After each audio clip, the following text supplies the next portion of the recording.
After reviewing all the memories her father left behind, Bonney emerged in a much better mood, even though she had cried a lot before. Dr. Vegapunk also breathed a sigh of relief, feeling that he had fulfilled his promise to Kuma. The girl was touched by what her father had to go through. So she rushed to hug Vegapunk's body, still in the form of a 10-year-old child, and apologized to him. After calming down, Dr. Vegapunk took out the 10th birthday gift Kuma had left, and knowing this, the girl was overjoyed to receive it. This necklace was shaped like the sun and was a symbol that she and her father loved very much. Bonney talked about the sun god Nika, while Dr. Vegapunk thought it was just a good luck charm. He also talked about Luffy, surprised that he had become such a strong warrior. Bonney also knew that the main character was the son of her father's best friend. And fate was truly strange to bring them both here. After Bonney entered that room, Luffy's group also rescued him. Too many things had happened here. So they sat and recounted what had just happened. And he also apologized to his granddaughter, saying that he was ultimately just a scientist hired by the government. Returning to the present, Saint Saturn was still holding Bonney's small body, and she believed that everything was this guy's fault. The other members below gradually lost feeling and couldn't move. They wondered what the hell was happening and learned it was related to Saint Saturn's devil fruit ability. Luffy, lying nearby, also woke up, demanding something to eat to regain his strength, begging someone to bring him food. Those involved were now all captured, and Bonney was informed by the opponent that Kuma had died. The scene shifted to the Revolutionary Army. Recently, too much news had occurred, causing people to worry. Ivankov also asked if Dragon was in a bad mood, while he wondered if Kuma was controlled by the remaining power. Where his friend was now. Ivankov thought that if it were him, he would rush straight into Mary Joie's without hesitation. But not for Kuma. He believed that his friend would go to meet the person he loved most. As for Bonney, Saturn declared that he would let the two father and daughter meet in hell. Surrounded by marine soldiers, her allies were all restrained and unable to move. The girl angrily wanted to struggle to escape by activating her devil fruit ability. At least she wanted to drag him down with her and not die alone. Her arm then swelled up like Nika's form, surprising everyone. For Bonney's future, she punched the opponent's face extremely hard. But nothing happened. Saturn also looked disdainful and asked if that was really a punch. The little girl felt her body weakening and wondered why. When Saint Saturn explained it, he continued to squeeze Bonney's body and talked about her knowing Nika's name but not truly knowing what it was. The old man secretly thought that the girl had not yet realized the connection between Nika and Luffy's white form. Otherwise, Bonney could have done something already. Below, the main character had now been given food, and he replenished his energy in front of the Marines, who understood nothing. When asked about this, they also didn't know where the food came from. Saint Saturn demanded that Luffy be immediately restrained with sea-stone cuffs. Above, Bonney continued to try to activate her devil fruit ability to weaken the opponent. But it had no effect. His age could not be controlled like ordinary people. To answer this question, Saturn revealed that the real reason her power was weakening was because he was the one who granted her that ability. Hearing this, Bonney was very shocked. But for the old man, this was just an experiment to see if he could transfer power from a devil fruit to a newborn who couldn't eat yet. By extraction. And so Bonney was chosen. The experiment was successful. But the devil fruit itself was useless. It only allowed her to transform into possible future versions of herself. But the more she knew about reality, the more limited this ability became. When asked about Nika, Bonney confirmed that the sun god was real. Ever since my father was turned into a cyborg to serve you, I have always hoped to find Nika, hoping that person would save my father. However, Saturn believed that her weakening was proof that she was starting to believe Nika didn't exist. Speaking so truthfully that she couldn't argue back. He laughed when Kuma also believed in the Buccaneer tribe's legend. Kuma had also previously spoken about wanting to become Nika to help others. He himself was the one who conducted drug experiments on her mother. Ginny was the 8th wife of someone from the Holy Land. But those blue spots appeared. So the experiment was considered a failure. At this moment, Bonney remembered her father's image, her heart pounding as she learned truths she had never heard. Saturn found it interesting that even though the experiment with Ginny failed, the disease was inherited by Bonney. Outside the island, An explosion occurred. Someone had just landed at extremely high speed. The poor girl began to cry for her fate, after learning that he was the one who caused all the suffering for her mother. Bonney was very angry. Dr. Vegapunk was also angry when he learned that the disease his granddaughter suffered from was caused by Saturn, because of the sapphire scale disease. Their whole family had suffered. Kuma also had to sacrifice himself for it. And after all, it was all his plan. He knew from the beginning, yet offered to turn Kuma into a cyborg so his daughter could live. The other party told Vegapunk to put himself in his shoes. To him, they were all insects. Who would care about the feelings of insects? At this moment, the person who appeared outside was Kuma, by some miracle. He wanted to come here to save Bonney. Explosions occurred one after another, making it impossible for the Marines to resist. The news of Bartholomew Kuma's appearance surprised everyone. Vegapunk also didn't know how his friend could get here. Saturn also didn't believe this. Bonney couldn't stop crying. She was extremely scared and couldn't say a word. The Marines also tried to shoot to stop Kuma's advance. But with his cyborg body, he continued to stand up. Having lost all will to fight, Bonney thought to herself, perhaps now if I die, everything will be better. She cried out in despair, making those below heartbroken. Her cries seemed to urge Kuma on more strongly. Saturn then ordered to shoot her head. But before he could do anything, Kuma shot forward, successfully freeing his daughter. The old man intended to use his foot to end everything. But Kuma used his body to shield her. When his daughter opened her eyes, she found herself in her father's palm. They hugged each other, but Kuma couldn't say a word, looking at Bonney. Kuma knew what to do, directly confront Saint Saturn. The other party was surprised, not understanding why it turned out this way. Because Kuma should have died. Bonney then transformed back into her small form, making her father even angrier. Sad memories flooded back. His daughter burst into tears. Seemingly a few days after being rescued by the Revolutionary Army, Saint Saturn had pressed the self-destruct button to destroy Kuma. So he was sure that he was dead. But he didn't understand why he appeared now. With his power, Kuma strengthened his arm, then grabbed his opponent's beard and punched him directly in the face with hatred for what he had done to his family.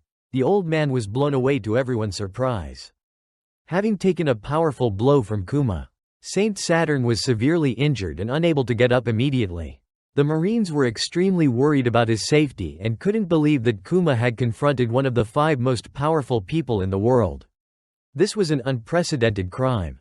But for Kuma, it no longer mattered. At this moment, all he wanted was to protect his daughter.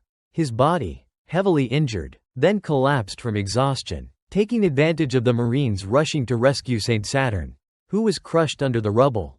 The others were now able to move normally again. Sanji quickly ran to Bonney to check if she was injured anywhere. Frankie said this was their chance, so they had to quickly get her onto the ship and escape. Atlas said she would take Kuma with them, but the very next second, they had to stop. Hearing Bonnie's cries, her father, though tired, still managed to go over and comfort her. Witnessing this, Dr. Vegapunk wondered what had happened. According to theory, Kuma no longer had any memories. Yet, in his eyes, he still remembered Bonney, slowly walking with a heavy body. He reached out and embraced his little daughter. Thanks to this, Bonney stopped crying and called out, "Dad." Seeing this scene, everyone was moved to tears. It had been too long since they had hugged like this. Vegapunk then recalled that he had not installed a bomb in Kuma's body as instructed by the government. He knew that if he did, they would use his friend as a suicide weapon. But in the end, he still had to follow the government's instructions.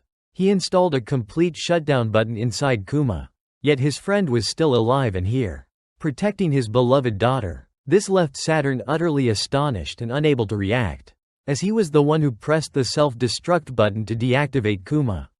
Somehow, that father still retained his own will. There was no reason for Kuma to act like this. He even flew here himself to find Bonney. Scientifically, it was completely inexplicable. Vegapunk then realized that the cause might be the special bloodline of the Buccaneers. Nearby, Admiral Kizaru was still sitting in one place, not acting. Sentomaru was also very happy to know that Kuma had come to save his daughter. The confusing thing was that Luffy had disappeared without a trace. The Marines were extremely worried and didn't know how to report it. At this moment, Bonney happily touched her father's mechanical body, saying thank you, and also revealed that she had seen all of his memories, from when Kuma was born and lived with his family, until they were enslaved by the celestial dragons. Kuma also began to remember everything, from the time his father told him his mother had gone to heaven, and how both father and son were in immense pain and could only cry. Then came the escape from hell at God Valley with Ivankov and Ginny, when they successfully created a miracle, saving all slaves from their death sentences, and then the memory of Bonney being brought to him to care for. Gradually, his daughter grew up, and the two of them made a promise to explore the world together. And if they reached the Sky Island, they could find Nika. This was what Bonney was looking forward to. And when she turned 19, she wanted to go to Fishman Island. The picture Bonney drew for Kuma later became his symbolic flag. Looking at it, this father remembered his little daughter. Their time in Dr. Vegapunk's research lab was also very happy. Occasionally, they would all sit and eat pizza together. Kuma had once thanked Bonney for being born into this world. Now, recalling those memories, both father and daughter were very happy. The little girl also praised her father as an incredibly wonderful person. These words made Kuma remember Ginny's image when she was young. Bonney's mother always acted strong to protect Kuma. Unfortunately, this couple could not be together, even though they both loved each other very much. When Bonney saw that part, she knew how much her father had to sacrifice to protect her and her mother. She was very happy to know that he had written many letters to her during their time apart. Even though she only recently read them through her father's memories, she was very happy. This father always wanted his daughter to see the beautiful scenery in real life, not just through books. And finally, there was the message that he loved her. The time spent in the research lab with Vegapunk was also very interesting. So he invited Bonney to come there for an adventure once she recovered. In the 2 years before he became a cyborg, Kuma tried to go to all the distant places in the world to explore. Even if everyone called him a tyrant, Bonney still loved her father very much. And he was the kindest and most wonderful person in the world. The Marines were currently gathering forces to rescue Saint Saturn, and immediately after, his power erupted, blowing everyone away. He was extremely angry at being punched by Kuma, and Sanji's group was worried because they thought they had already defeated him. The opponent then jumped out of the rubble with serious injuries, and Frankie was surprised that Kuma's attack was effective. Saturn asked Vegapunk what was going on. Had he secretly influenced Kuma's body? The doctor didn't know how to explain it, saying it was the power of love. The opponent heard this and considered it a bug. The dark power then helped him regenerate his body as if nothing had happened. Facing an enemy of this caliber made Sanji worried. But as soon as the opponent targeted Kuma, he rushed out to help.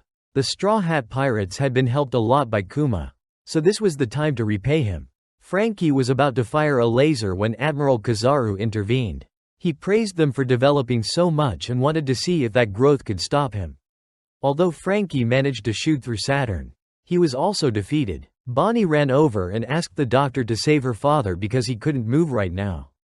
Vegapunk asked Atlas to carry their friend away while they stayed to hold them off. Sanji and Frankie also intended to stay but were sent away by the scientist so he could handle it himself. Admiral Kizaru wanted to end this here.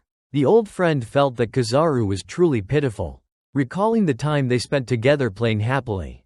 This admiral admitted that he was indeed pitiful for not being able to cry, thinking it would have been better if he had worn dark sunglasses today. Outside, the warships had received orders to punish those who challenged the world government. This island was considered a threat, so everything would be burned down just like Ohara.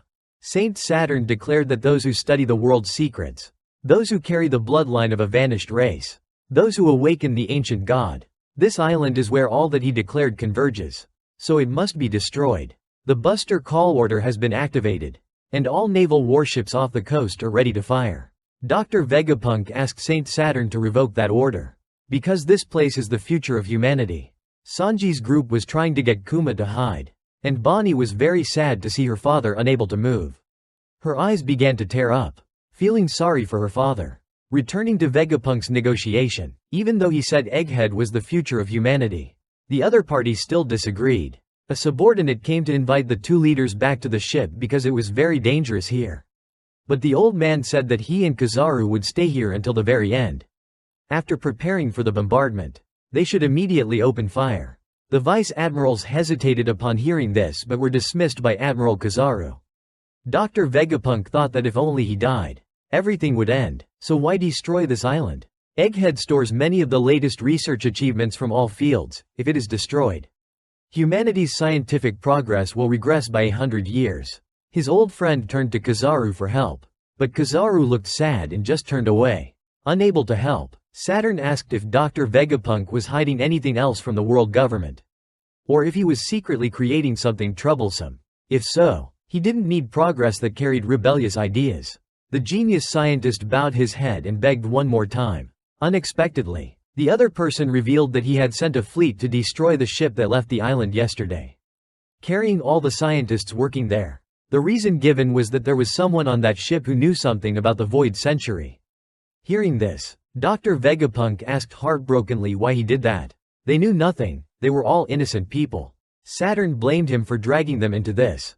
Just like the people of Ohara, they were drawn into the desire to explore things from the past that no one was allowed to know. He angrily said that Vegapunk was foolish, so he should disappear forever with this island. Off the coast, all the soldiers were retreating from the island. Everything was ready, so they could open fire immediately. As for Sanji, he was urging his teammates to quickly go to the rendezvous point. While Vegapunk was stalling for time, they had to seize this opportunity. Bonney asked what about him, and Sanji smiled and replied, "Don't worry, I'll go there and bring the doctor along."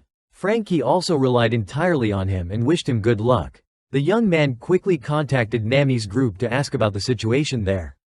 Everyone seemed to have reached the back gate. Nami was shocked to learn that the Marines had activated the Buster call order. Their crew had faced it countless times, so Usopp and Chopper were very scared. Robin was seriously injured but quite worried about the others. She wanted to do something to help but couldn't. Chopper saw this and advised his friend not to do anything but to rest.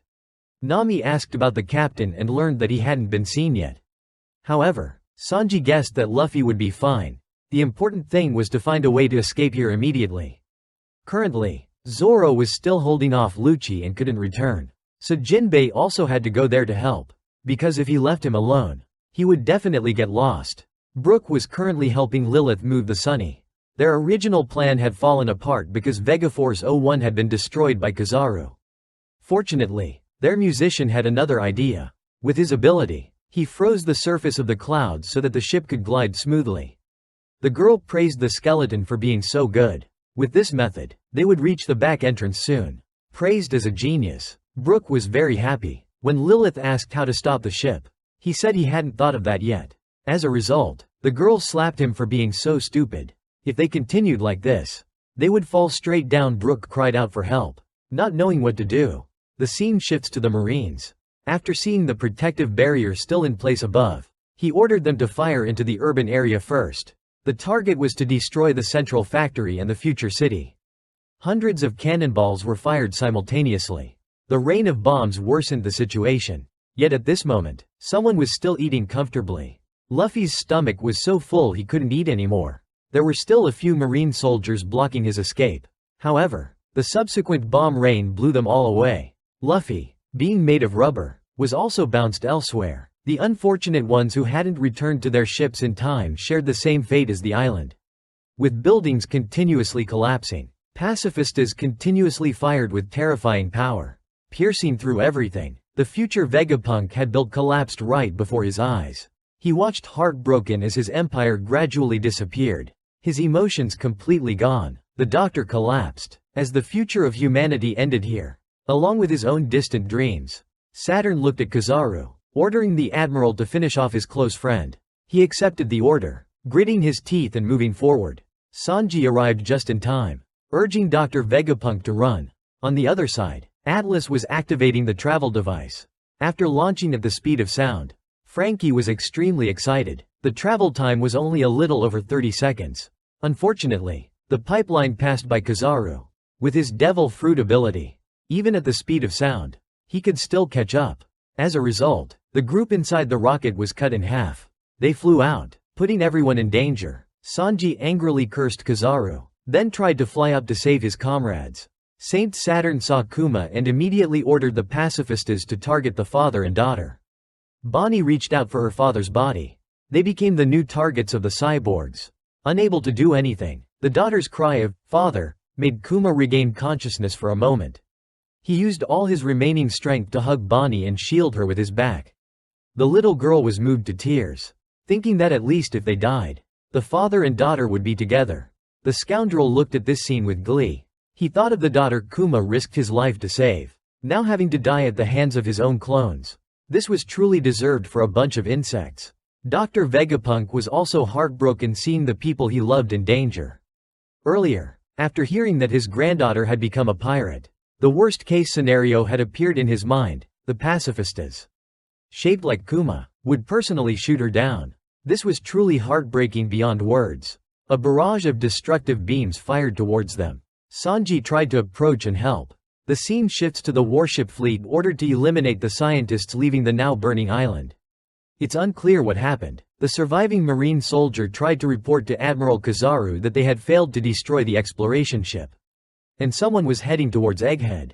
At this moment, Luffy was being threatened by dozens of marine soldiers with guns. They demanded that the Sea Emperor surrender immediately. However, the main character just glared, calling them all weaklings and telling them not to order him around. Just like that, his large, round body immediately shrank back to its normal shape. Digesting a large amount of food in a short time was too illogical. Astonishing the marine soldiers, they believed that Luffy was indeed not human, because who could make their belly swell to its maximum and then shrink down so quickly? Since bombs and bullets were still raining down on the island, the soldiers ignored Luffy and returned to their ships, as it was too dangerous there. A loud laugh came from within the smoke, which provoked the remaining marine soldiers. Just as they were about to use sea stone handcuffs to neutralize his devil fruit power, the ground suddenly turned into rubber. The warrior of liberation had returned. Once again, Luffy, in his sun god Nika form, was incredibly joyful, laughing and joking, scaring everyone away. On the coast, the Marines were still using warships to shell the island. The damage was immense, but Dr. Vegapunk didn't care about that now. What he feared was that Bonney and the others would die. Knowing he needed to do this to save everyone, the doctor called Atlas to relay a message to his granddaughter. While Saturn and Kizaru weren't paying attention, Vegapunk had completed his mission. He urged Atlas to quickly tell Bonney about this. Below, Sanji was also trying to get close to rescue them. Below were a series of cyborgs ready to open fire. Atlas tried to approach the father and daughter to deliver the message from the doctor. It was a gift Vegapunk had for his beloved granddaughter. Understanding everything, Bonney looked at her father, then turned around and shouted loudly for the pacifistas below to hear. She told them not to shoot Dad, and to help them escape this island. Upon hearing that command, all the cyborgs immediately stopped and turned to aim at the marine warships. This was a huge shock that left the other side no time to react. Just like that, many warships were shot down in an instant. Perhaps this was the final mission of the pacifistas when they were created by Dr. Vegapunk. The damage to the Marines was immense. The only thing he worried about ultimately did not come true. The years Bonney and her father lived in the laboratory. From that moment, the doctor had foreseen that the future would become like this. What could be more terrifying than being killed by one's own beloved father? To prevent Kuma from harming his own daughter, Vegapunk programmed a special command into all Kuma-like units that only he knew. Even if they received orders from the government, or even if the world turned its back on the father and daughter, the Kuma-shaped pacifistas would forever stay with Bonney and protect her. This was his own selfish wish, and the consequence of this action was being stabbed through the chest by Saturn. The doctor had foreseen the consequences but still accepted it. Witnessing that scene, everyone was worried, but the danger had not disappeared. Kizaru had been ordered to eliminate everyone above. With the speed of light, he flew towards the father and daughter to attack. Just like that, everyone was hit. Sanji tried to counterattack but it was useless. Kizaru approached Bonney and told her not to worry. He would finish it quickly so she wouldn't feel any pain. At the most critical moment, the laugh of the warrior of liberation rang out. In the very next second, A giant, reinforced fist punched the Marine Admiral far away. The girl knew it was Straw Hat Luffy, but she had no idea where he was. After eating his fill, he had enough strength. Just like that, the entire island was transformed into highly elastic rubber. The building swayed to the joyful laughter coming from the main character. Saint Saturn poked the ground with his staff, realizing that everything here now had the properties of rubber. The warrior also approached, thinking this game was starting to get fun thanks to Luffy's special ability. The group of friends were unharmed after falling from the sky, but they still faced a formidable enemy they couldn't defeat. Their only hope at this point was probably Luffy himself. Outside in the sea, the pacifistas were still firing at warships, and the Marines were trying their best to stop the biological robots. Admiral Kizaru, after being knocked away by the main character, was dazed and unable to get up. Bonney saw Dr. Vegapunk lying on the ground and immediately ran to check on him.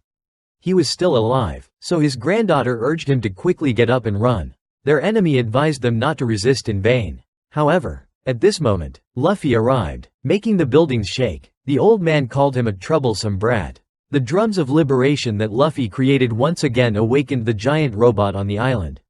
This rhythm also helped Bonney start to realize something. Back when the father and daughter were still at the church, they often talked about Nika, the legendary warrior. Kuma really wanted to become a hero to save the oppressed and suffering. His daughter also asked if he would come to save her, and he said of course. So, the father and daughter danced to the rhythm of liberation that Kuma knew. Legend says that Nika will come with laughter and move to this rhythm. The drums of liberation grew louder and louder. Bonney intently looked at Luffy's current appearance. Everything matched her father's description of the hero of liberation. Dr. Vegapunk then confirmed that everything his granddaughter was thinking was true. At first, he didn't believe it, but after witnessing it with his own eyes, he understood. Luffy, the one Kuma entrusted his faith in, was the embodiment of the sun god Nika. So, the person she had been searching for all this time was here. Bonney was moved to tears and looked towards her father. Kuma was completely right, as everything he said about Nika was true. A hero who would powerfully change this world. Currently, the order to destroy this island was no longer effective, because out there, many people had been waiting for Nika for centuries. At the same time, a giant ship was approaching from the sea. They realized that the battle had begun, and as the newspapers had reported, both of them were here. The Marines then continued to receive bad news, that a giant ship was approaching from behind. Seeing that symbol, a vice admiral had to send an alarm to all warships that the giants were coming. This was completely unexpected because everyone thought the two people on that ship had disbanded 100 years ago. The only thing that could make them present here was Luffy, so the Marines fired cannons at the giant ship. However, their firepower was too weak to cause any damage.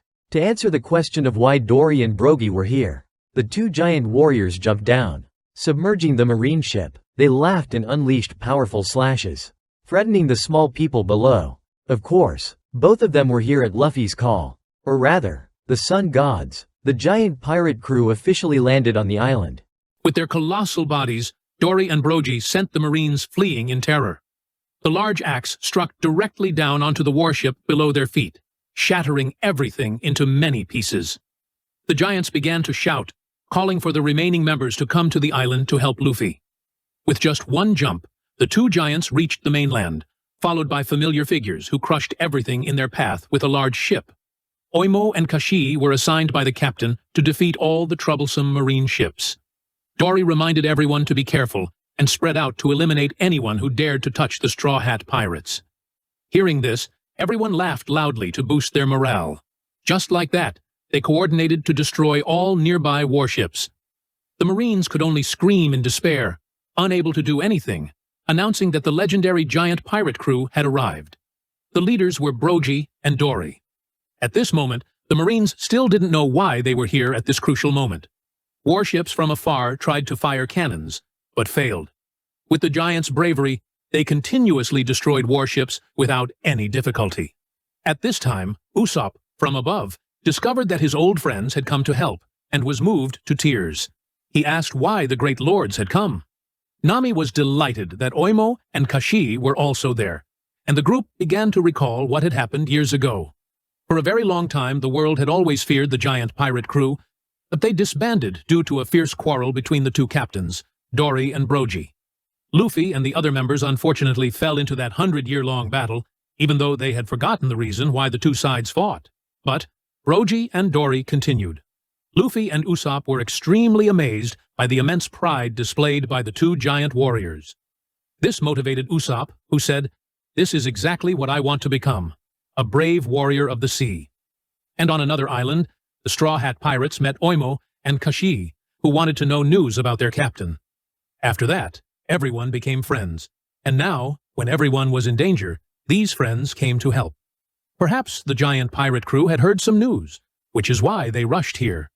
This incident is an attack related to the government. The next day, it will surely be published in the newspaper. Although the news will be written in a way that benefits the government, it will still be enough to create a major shocking event. Usopp was also sure that the great lords would not come to fight, but to save them. So they also had to speed up the plan. Nami contacted Brook to ask how he was, and only heard the other girls scream. Brook reassured her not to worry. He would be there soon, with the Sunny. Although he still didn't know how to stop, he was very confident in his luck, advising Lilith that rushing wouldn't help.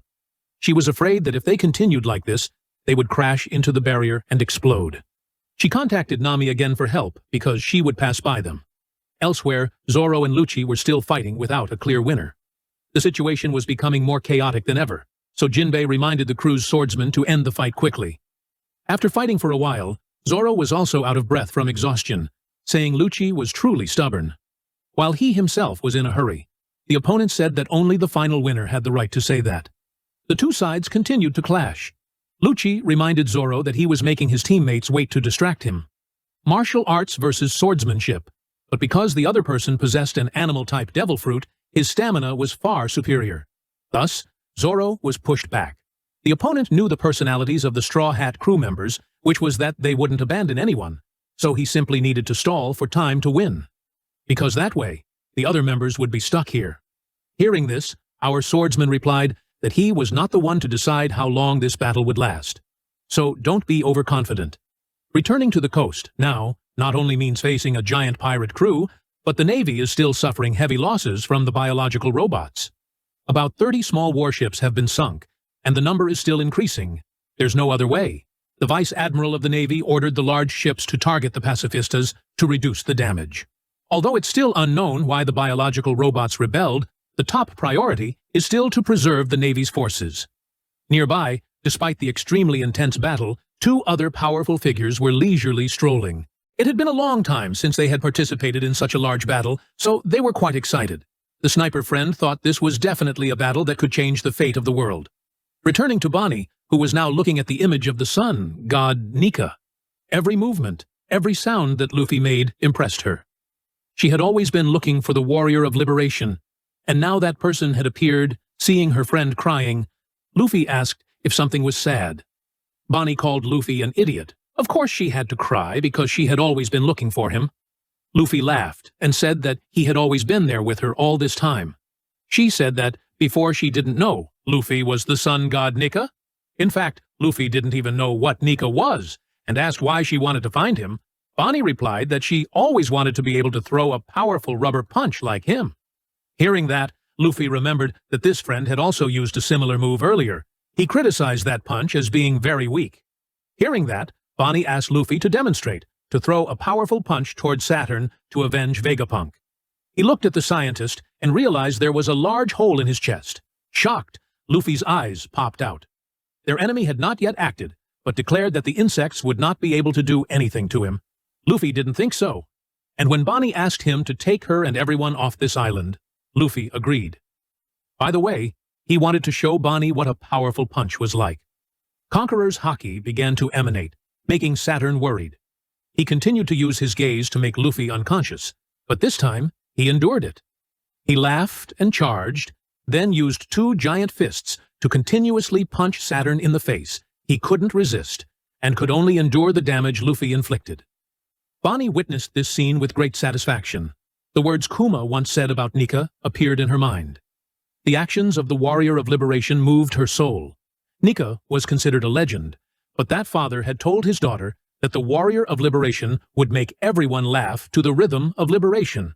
and if the hero could change this world powerfully, Kuma believed it was Luffy. High above, our captain was still throwing a series of powerful punches at his opponent. As a result, Saturn couldn't bear it, and was sent flying through the buildings.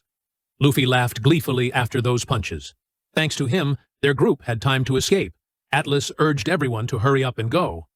Frankie also called Bonney, but she was worried about Dr. Vegapunk. He said he was also a medical expert, so he knew his current condition well. So, don't worry, and run first. Suddenly Kizaru's voice rang out, saying that whether he moved or not, he would die anyway. Before everyone could react, this admiral shot a beam of light directly at them. Fortunately, Sanji stepped forward to block it, surprising the opponent.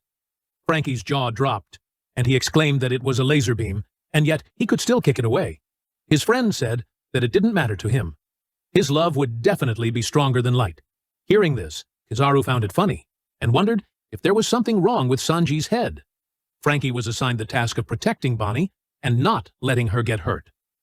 Vegapunk continued to urge his granddaughter to leave the island with Kuma. They could now hover close to the ground, allowing them to move quite quickly. Luffy then praised his crewmate, saying Sanji was amazing. The Marine Admiral said he would lose face if he couldn't bring back their heads. Sanji lit a cigarette and chuckled, saying that in that case, he just needed to write an apology letter to Marine headquarters. Meanwhile, St. Saturn unexpectedly encountered 2 members of the Blackbeard pirates. Devon had eaten the mythical nine-tailed fox devil fruit. Seizing the opportunity, she approached and touched Saturn's body with one hand, saying the mission was complete. Van Augur, on the other hand, had eaten the warp fruit. When asked about being one of the dangerous prisoners on level 6, yet serving someone else, Devon said Captain Teach was special. The old man also knew that Blackbeard's bloodline was very special, coupled with the strange actions of this pirate crew. Saturn wanted to know what they truly wanted. Van Augur said it was the world, but he was attacked by the old man. However, using his warping ability, he safely transported his comrade to another location. Since the mission was complete, both intended to return immediately. Van Augur himself had not yet mastered his warping ability and still needed more practice. Suddenly, a familiar face appeared, crying with joy at having found the two. Caribou couldn't believe he met them here and asked to join the crew, saying he set sail with the same hope as that person, and his dream was to become one of Blackbeard's subordinates. So he begged the two to take him with them. Caribou cried, saying he had a secret that Mr. Teach would surely want to know. He believed that if he were introduced to the captain, both their statuses would be elevated. However, Van Augur didn't believe him, and directly threatened him with a gun. Caribou, terrified, begged, saying he wasn't an enemy, so they shouldn't shoot him. He cried out that fate had brought them together in this place, asking if they thought so too. As for him, he was very sure, so he begged them to listen. Devon felt that the man in front of them was truly incomprehensible, while Van Augur knew clearly that the opponent was Caribou. Although they were both pirates, this island belonged to the world government, and the appearance of a stranger was not worth trusting. Caribou begged them not to kill him because he was not a subordinate of the Marines at all, and if they killed him here, Captain Teach would crush their heads. This threat made the other two feel confused, asking for a clear explanation of why. The suspect then revealed that he had important information that others didn't know. Devon felt it was absurd just hearing it. What important information could a mere incompetent pirate have? Caribou continued to assert that if they killed him, they would regret it for the rest of their lives, because he possessed information powerful enough to shake the entire world. He hoped they would understand and take him to meet Captain Teach, as it would be mutually beneficial. He secretly thought about what he had accidentally learned.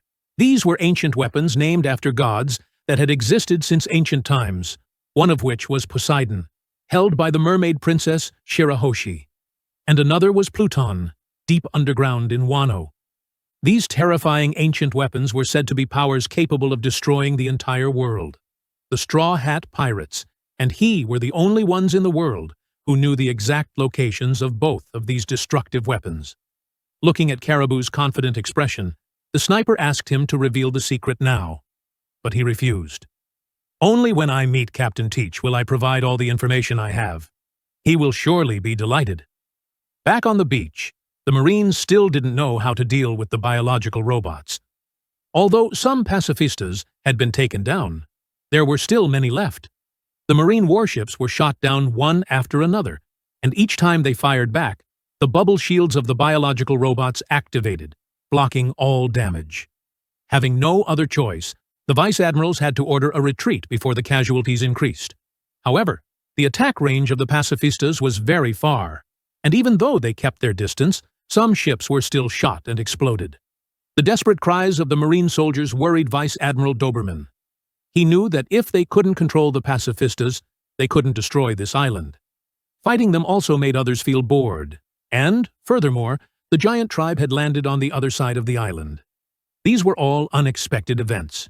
Since Dr. Vegapunk was the one who gave the pirates control of the pacifistas, the Marines had even more reason to destroy this place. The crime of betraying the world government was a very serious crime that needed to be dealt with strictly. First, they wanted to regain control of the biological robots, and that could be done by eliminating Bonney. Many vice admirals were ordered to go ashore and search for her. At this very moment, Frankie and Bonney were being pursued by Vice Admiral Tosa. Although they were flying at high speed, the old man could still catch up. Atlas asked Frankie to use all his strength to shake him off, but due to the excessive speed, it was very difficult to control. He tried to weave through the trees, while Tosa used his muscular strength to cut them all down. Witnessing this scene, the two were extremely worried. Bonney warned that he was about to do something. The Vice Admiral tensed his arms to unleash a special move towards Bonney. However, before he could get close, the giant tribe arrived and intercepted him. With just one blow, the Vice Admiral was flattened. The Frankie group looked up and were terrified by the giants. As a latecomer, he had no idea who Dory and Brogy were. The young girl screamed in fear, as it was her first time seeing someone so huge. Frankie thought they were enemies, but that wasn't the case. Their friend asked who they were, and although they had studied the new Straw Hat members through their bounties, they didn't recognize anyone. Dory said, "We're here to find Luffy and the others." Frankie happily replied, "He's our captain." When asked if they wanted to fight Luffy, they said no. The giant pirate crew was there to help their old friends. This was the promise they had made with the Straw Hats long ago. With such strong allies, Frankie felt completely at ease. Bonney said that Vegapunk, Sanji, and Luffy were in the center of the island. Hearing those names made Brogy feel nostalgic. Of course, they would save Vegapunk, as he was the person the scholar had mentioned. So, the giants took Kuma onto the ship for treatment. The others would head to the center of the island to help Luffy. Outside, the vice admirals were losing patience as Tosa's communication was cut off. The remaining ones were forced to seek out the giant's ship for an opportunity. Many years ago, Dahl had a giant as a boss, and he was very strong, so the members of the giant pirate crew could not be underestimated. The Frankie group was being taken to safety. He said that the remaining crew members were in the laboratory in the clouds. Back to St. Saturn, who was now panting, his entire body suddenly transformed, becoming stronger and larger. Luffy went to Vegapunk and asked if he was okay. The doctor's heart was being measured by advanced equipment in the laboratory, and it was weakening by the second. Conversely, their enemy was becoming more terrifying. Wherever Saturn went, poison spread, to the point where the ground melted. Luffy realized that if he took Dr. Vegapunk away now, he would bleed to death. Admiral Kizaru felt things had gone too far, and being constantly obstructed by Sanji annoyed him. Conversely, Sanji asked the opponent not to block their way anymore. At this moment, Saturn's ugly form attracted them. He was extremely angry that he still couldn't eliminate Luffy, who was still sitting there talking with Vegapunk. He said that they had promised to take him away from here. However, he knew he wouldn't live much longer, so he asked Luffy to leave. He also wanted to tell Bonney about her power when she got a little older, saying that her life would definitely be in danger. So, he hoped Luffy could protect Bonney. Sanji stood before the enemy and felt that he was completely different from a human, from his insane eyes to his monstrous appearance. Saturn looked towards Luffy to find an opportunity to attack. Sanji also warned him and immediately carried Vegapunk to another place. He knew the doctor would be in a lot of pain, but had to endure a little longer. The main character, seeing his comrades in danger, actively attracted attention. By clapping his hands loudly to create sound, he laughed and said, "I'm here to provoke the monster." Saturn, provoked, turned to target Luffy. However, he easily dodged the attack and simultaneously asked Sanji to take Dr. Vegapunk first and not to worry if he was in pain while moving. Following that advice from the captain, Sanji turned and ran, but Saturn chased him. The main character appeared in front of him again to provoke him. He said, "You will never be able to catch us." He even slapped his butt like a child. Extremely angry, Saturn attacked wildly, but not a single blow hit Luffy. He dodged very well, treating this battle as a simple game. As for Dr. Vegapunk, he now asked to be put down. Sanji continued to run, but Kizaru appeared and blocked his way. He was kicked away, unable to do anything. Vegapunk was pierced through the body by his old friend using devil fruit powers. After the act, the Marine Admiral felt very sad, but could not disobey orders from his superiors. Sanji was also shocked to see Dr.